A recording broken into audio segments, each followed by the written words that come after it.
Semakin lama, semakin ketara betapa perancangan sosio penduduk dan ekonomi negara kita ini mengikut template oleh IMF. Ketara sangat tuan-tuan dan puan-puan sekalian. Kita intro dulu.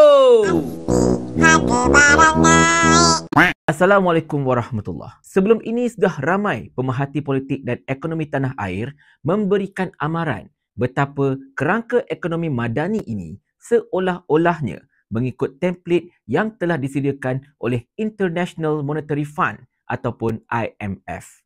Bahkan ada yang berpandangan kelembapan ekonomi negara kita pada ketika ini sengaja dibiarkan oleh kerajaan bagi membolehkan kita mempertimbangkan pakej-pakej bantuan oleh IMF itu pada masa-masa yang akan datang.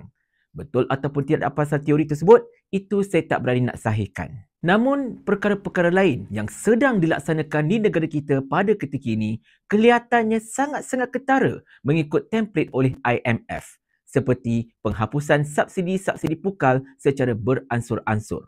Dan satu lagi dasar IMF yang kelihatannya diikut oleh negara kita ini ialah dasar tidak menambah ataupun mengurangkan fasiliti awam. Sebaliknya, fasiliti-fasiliti swasta yang ada pada ketika ini diperkasakan. Sebagai contoh, baru-baru ini telah dibentangkan kertas putih Kementerian Kesihatan yang dilihat juga mengikut skrip IMF, di mana ada beberapa perkara yang dinyatakan dalam kertas putih tersebut dilihat sangat-sangat menguntungkan fasiliti-fasiliti kesihatan swasta. Antara perkara yang digariskan dalam kertas putih KKM itu ialah yang pertama, KKM akui hospital kerajaan dan klinik kerajaan mengalami kesesakan yang luar biasa pada ketika ini. Yang kedua, KKM mengakui alami kekurangan doktor, jururawat dan juga kaki tangan kesihatan di fasiliti-fasiliti kesihatan milik kerajaan.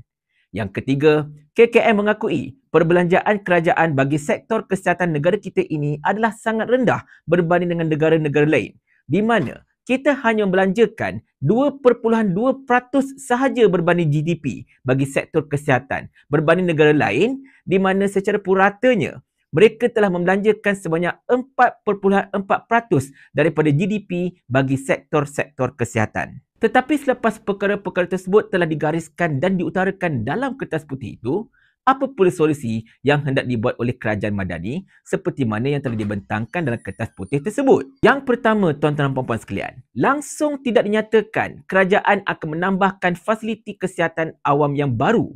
Sebaliknya, kerajaan akan melaksanakan satu sistem kerjasama awam swasta di mana pesakit-pesakit dari hospital kerajaan yang banyak-banyak itu akan dihantar ke hospital swasta untuk diuruskan.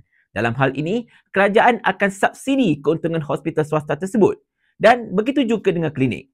Langsung tak dinyatakan apakah kerajaan akan menambahkan klinik kesihatan awam yang baru di bawah KKM ataupun tidak. Yang keduanya, kerajaan tak akan tambah bilangan ambulans yang sedia ada.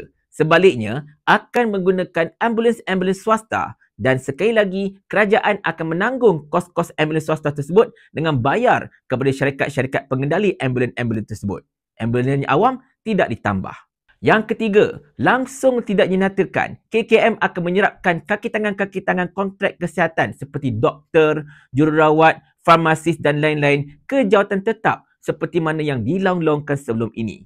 Bahkan baru-baru ini, KKM telah meluluskan pengambilan jururawat-jururawat asing oleh fasiliti-fasiliti kesihatan swasta bagi membantu fasiliti kesihatan swasta tersebut dalam persediaan untuk menerima kemasukan pesakit-pesakit yang akan dihantar ke sana oleh KKM daripada hospital kerajaan menerusi inisiatif-inisiatif yang telah disebutkan tadi. Ini baru cerita jururawat, tuan-tuan dan puan-puan sekalian. Doktor bagaimana? Farmasis bagaimana? Sudahnya, nasib para petugas kesihatan yang ada pada ketika ini semakin lama semakin kelam. Kenapa? Kerana mereka bukan lagi prioriti. Inilah namanya, kera di hutan disusukan, anak di rumah mati kelaparan. Bahkan tuan-tuan dan puan-puan sekalian, sejak kebelakangan ini, timbul ura-ura bahawa KKM akan menaikkan caj pesakit luar di hospital-hospital awam yang seperti mana telah dinafikan oleh KKM pada minggu lepas. Namun, kita boleh bajetlah. Mengambil kira trajektori negara kita pada ketika ini, rasa-rasanya kenaikan tersebut pasti akan berlaku. Hanya tunggu masa sahaja. Apapun, jika benar negara ini memang mengikut garis panduan oleh IMF, maka memang sakitlah kita, tuan-tuan dan puan-puan sekalian, terutamanya kaum bumi putera. IMF ini, dia tak julang tau konsep bangsa pribumi di sesebuah tempat. Kerana itulah Tun Dr. Mahathir telah menolak bantuan IMF ketika krisis ekonomi 1998 yang dulu. Ada sebab kenapa negara kita masa itu menolak IMF dan sangat malanglah jika kerajaan kini mengambil langkah yang sebaliknya. Dan kini cuma ada satu soalan yang perlu ditanyakan. Sudahkah kita bersedia dengan zaman di mana yang miskin akan terus miskin dan yang kaya akan terus kaya menggila? Besar kemungkinan kita sedang menuju ke arah tersebut, suka ataupun tidak.